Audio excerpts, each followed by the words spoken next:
bringing you genuine value by interpreting great books from around the world. Hello, this is Sally's Book Talk. Today we're discussing the book From the Ground Up, subtitled The Life Principles and Business Philosophy of the Father of Starbucks. When you hear Starbucks, what's the first thing that comes to mind? What kind of company does it strike you as? Feel free to share your thoughts in the comments section. Today, seeing urban professionals at every corner Starbucks, discussing work, meeting friends, or just daydreaming alone has become routine. But did you know this would have been unimaginable in China just over 20 years ago? In January 1999, a cafe with a peculiar green sign quietly opened in Beijing's trendiest commercial hub, the China World Trade Center.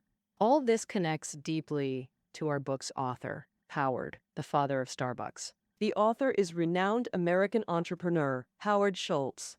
Howard led Starbucks for nearly 50 years, transforming it into the world's largest coffee chain. In mainland China alone, he opened over 4,500 stores within 2 decades.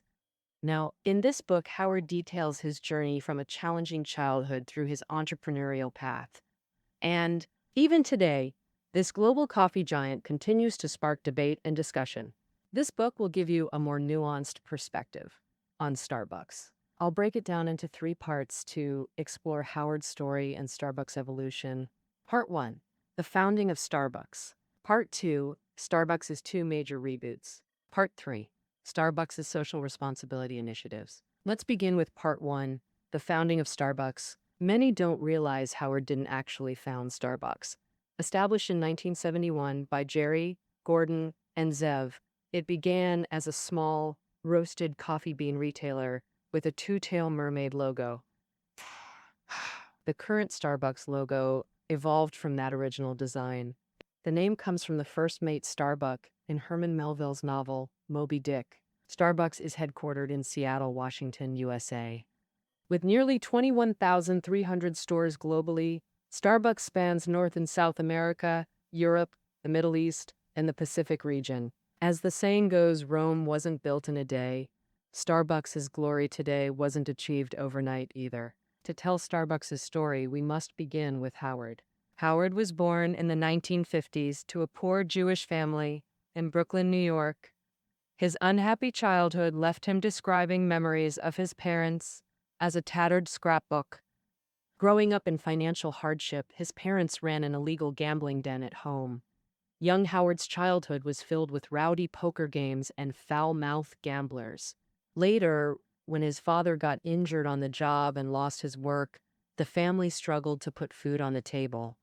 With a depressed, irritable father and a chaotic household, home life became increasingly unattractive to young Howard. He often sought refuge in stairwells, playgrounds, and places far from home.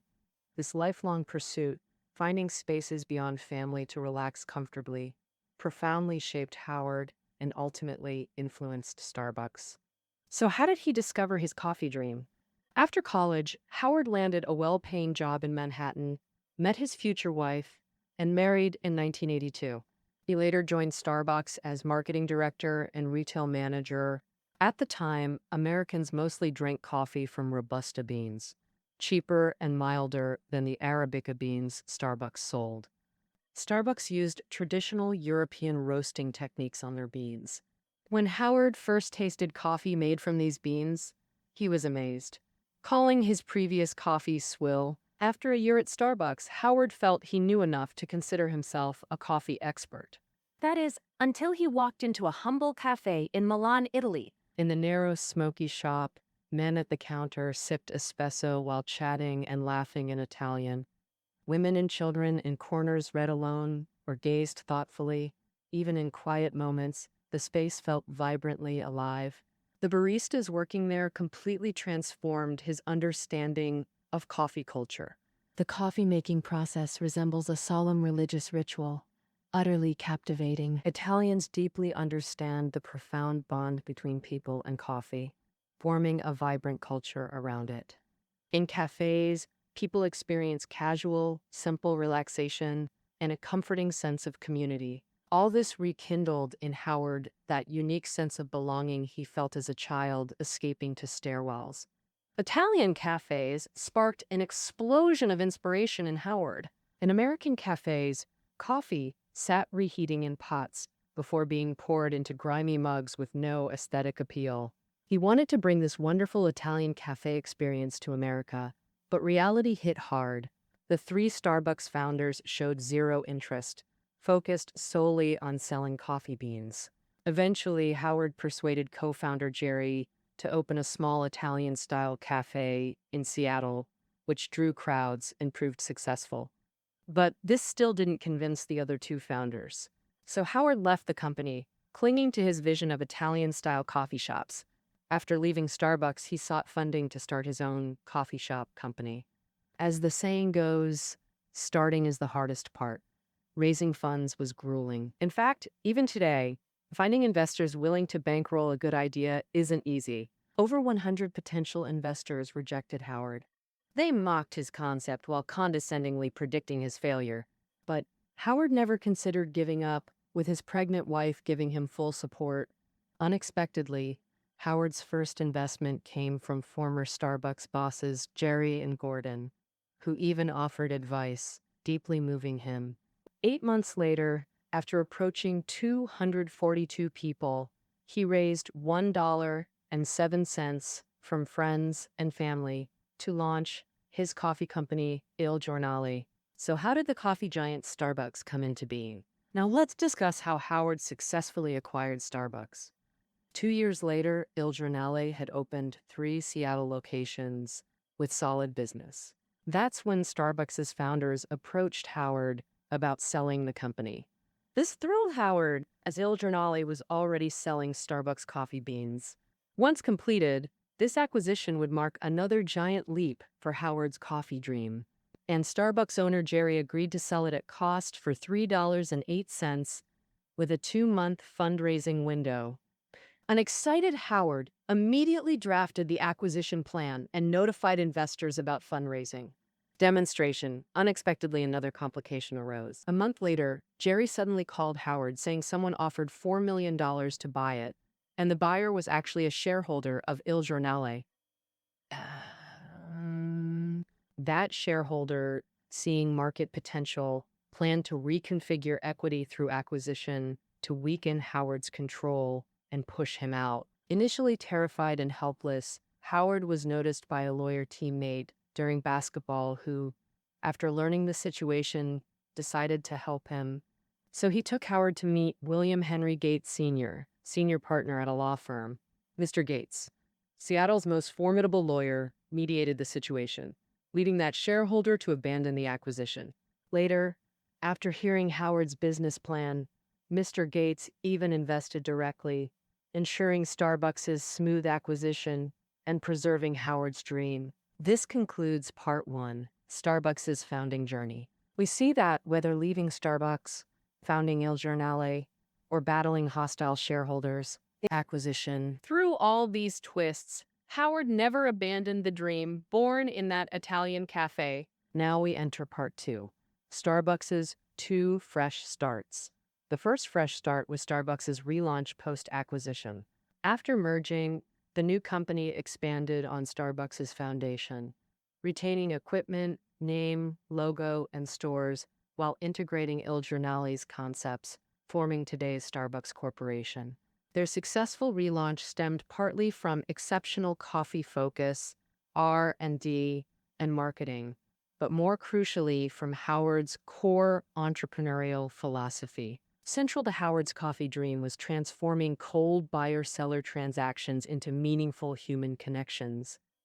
This connection makes everyone feel respected and equal. So from the start, Starbucks focused on transforming the adversarial employer-employee dynamic into an emotional bond, introducing 2 groundbreaking policies that shocked the industry: health insurance and stock options for all.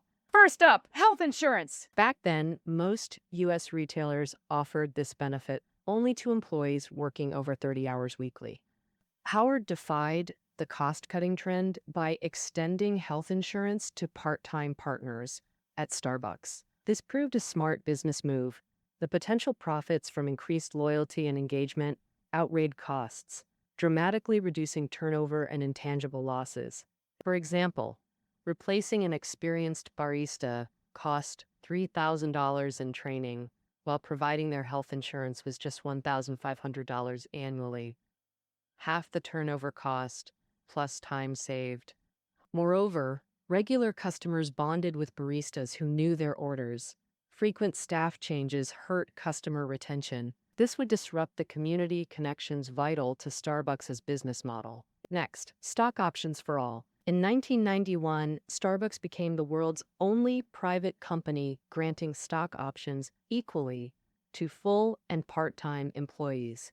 This revolutionary policy elevated management art, replacing strict controls with mutual cooperation instead of cold employer-employee relations. As company value grew, employees' unlimited potential gains motivated them to drive business growth. And with these visionary policies, Starbucks successfully launched its journey. By 1992, Starbucks went public with 165 U.S. stores, valued at $250 million. Over the next decade, Starbucks entered a period of rapid expansion. Moreover, with new store openings and diverse beverage launches, Starbucks transformed America socially and culturally. Previously, people only consumed quickly at fast food chains without lingering. But Starbucks as an ordinary gathering place offered Americans an unprecedented experience. Soothing, sensory-rich, gentle yet uplifting music, and the comforting aroma of coffee. Familiar baristas and rich coffee let customers enjoy peaceful, cozy moments. Gradually, Starbucks became a social hub. Students gathered after school, couples met here, people built connections over coffee, while weaving social bonds. Starbucks' popularity also rode the wave of its era. In the 1990s, internet growth and remote work created demand for off-office meeting spaces among entrepreneurs. At Starbucks, they found solitude with a sense of community, drawing more people in. In 1996, Starbucks expanded overseas, first to Japan, then Singapore, UK, New Zealand, Philippines, and beyond. By 1999, China had Starbucks stores. By 2007, market value hit $14.09, with 17,000 stores across 49 countries. Yet 2008 brought Starbucks Waterloo, forcing its second fresh start. Starbucks' downfall stemmed from internal and external factors. First, external crises. Starting in 2007, the U.S. subprime crisis hit retail. Rising unemployment reduced demand for premium coffee. Meanwhile, rising commodity prices and labor costs squeezed profit margins. Internally, Starbucks made flawed decisions on store locations, barista training, and bean packaging and storage. These seemingly profitable short-term choices undermined long-term customer experience and brand image, causing eventual collapse. Starbucks' stock plummeted while store sales continuously declined. Amid internal and external crises, Howard led Starbucks partners on a transformation journey to save the company. Howard's transformation journey wasn't easy, but his core approach remained clear and simple. Inspired by his earliest vision, Starbucks had created an intangible atmosphere around coffee, requiring details like friendly baristas, fresh yet familiar decor, and diverse customer-connected beverages. Few of these factors directly generated profits, but combined, they created what Howard called the Starbucks experience. Sacrificing these intangibles for short-term gains would cause total collapse. Like chess, focusing on the big picture rather than individual gains leads to long-term victory. After returning as CEO, Howard convened a company-wide workshop to overhaul the Starbucks atmosphere. They hired top creative firms and combined internal suggestions to reimagine atmospheric elements from Starbucks' original dreams. Soon after, these ideas were condensed into a one-page workshop memo. The memo outlined 7 urgent priorities across 2 areas. Vision-wise, first, become coffee's absolute authority. Second, reignite emotional attachment to the Starbucks brand. Third, Pioneer ethical sourcing and environmental responsibility. Fourth, maintain a high-margin business model. Action-wise, first, attract and inspire partners through better training and benefits. Second, expand globally while making each store a neighborhood anchor. Third, develop new products to boost revenue. These Starbucks 7 were displayed in offices and stores to inspire and align every partner, every employee. Over the next 2 years, Starbucks launched new products and upgraded store designs to showcase coffee's beauty while strengthening staff camaraderie. They hung beautiful coffee farm photos and local artwork to enhance neighborhood belonging. Simultaneously, they upgraded hardware, new espresso machines and sound systems to improve service efficiency. As the saying goes, Rome wasn't built in a day, and Starbucks' glory today wasn't achieved overnight. To tell Starbucks' story, we must start with Howard. Howard was born in the 1950s to a poor Jewish family in Brooklyn, New York. His unhappy childhood left him describing memories of his parents as a tattered scrapbook. Growing up in poverty, his parents ran an illegal gambling den at home. Howard's childhood was filled with noisy poker games and foul-mouthed gamblers. Later, when his father got injured at work and lost his job, the family struggled to even put food on the table. With a depressed, irritable father and a chaotic home, family life became increasingly unattractive to young Howard. He often sought refuge in stairwells, playgrounds, and places far from home. This lifelong quest, finding spaces beyond family to unwind comfortably, profoundly shaped Howard and ultimately influenced Starbucks. So how did he discover his coffee dream? After college, Howard got a well-paying job in Manhattan, met his future wife, and married in 1982. He later joined Starbucks as marketing director and retail manager. At the time, Americans drank coffee from Robusta beans, cheaper and milder than the Arabica beans Starbucks sold. Starbucks used traditional European roasting methods for their beans. When Howard first tasted coffee made from these beans, he was blown away, calling his previous coffee swill. After a year at Starbucks, Howard felt he knew enough to call himself a coffee expert. That is, until he walked into a humble cafe in Milan, Italy. In the narrow, smoky shop, men at the counter sipped espresso while chatting and laughing in Italian. Women and children in corners read alone or gazed thoughtfully. Even in quiet moments, the place felt vibrantly alive. The baristas working there completely transformed his understanding of coffee culture.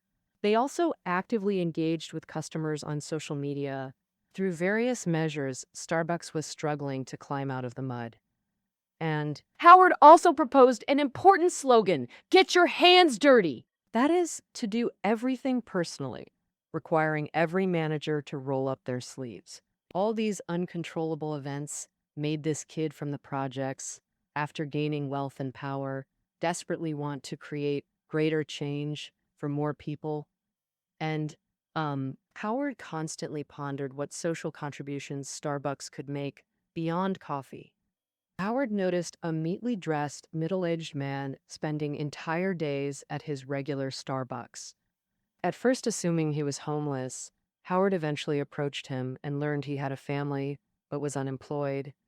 The man broke down crying within minutes. In that moment, Howard saw his father's reflection in the man. Howard realized work provides not just income but also dignity and purpose. Without it, people lose vitality. He'd long contemplated dignity's foundational role in human life. That's why human equality remained central to Starbucks' founding principles. He wanted to help this man and others like him, but how to create more jobs. This wasn't any single entrepreneur's burden. Every company has capacity limits. How to solve employment challenges. True to his many hands make light work approach, Howard gathered Starbucks leadership to brainstorm solutions. All pointed the same direction: support small businesses, the engines of local economies. America had just endured financial crisis. Banks collapsed, survivors tightened lending. Small businesses devastated by the crisis couldn't recover without help, stalling job creation and economic cycles. Someone suggested microfinancing, small loans to cash-strapped businesses. Having built from nothing, Howard understood their desperate need for capital. But if Starbucks lent money, it'd essentially become a bank, outside their expertise. So others proposed creating a foundation to solicit public donations, which raised the question, why would people donate to strangers' businesses? After much deliberation, Howard's team conceived a brilliant solution, using Starbucks stores as physical platforms to mobilize public donations. Starbucks first connected with CDF, a nonprofit dedicated to providing interest-free loans to help small businesses weather crises. Howard then displayed smooth, lightweight wristbands in Starbucks stores. Customers who donated $5 through Starbucks or CDF's website received a wristband. Howard personally led a nationwide campaign urging people to help each other. The program ultimately raised over $15.02, which CDF leveraged to attract $100 plus million in loans supporting community businesses. This simple idea indirectly created over 5,000 jobs. In Ohio, Griffin used a CDF loan to renovate his facility, hire 19 employees, buy equipment, and launch Coastal Brewery. In Vermont, Cynthia reopened her corner bookstore with a $20,000 CDF loan. Countless such stories emerged, though Howard sometimes wondered, did we solve the employment crisis? No, but we created tangible change and real impact. That's enough. This concludes Part 3, Starbucks Beyond Coffee. After business success, Howard proactively embraced social responsibility, infusing the company with deeper meaning. He once said, "Every customer deserves a perfect drink and dignity in this indifferent world." Though today's Starbucks faces controversies and operational flaws, we hope Howard's team stays true to their founding vision. Never forget why you started. Striving and giving remain humanity's eternal highest pursuits. Coming from poverty and turmoil, Howard understands this profoundly. After building Starbucks through hardship, Howard transcended typical entrepreneurship by sharing success with society. This embodies Starbucks' culture. Striving and giving are life's most enduring treasures, more valuable than diamonds or gold. What are your thoughts on Starbucks corporate culture? Feel free to share your thoughts in the comments below.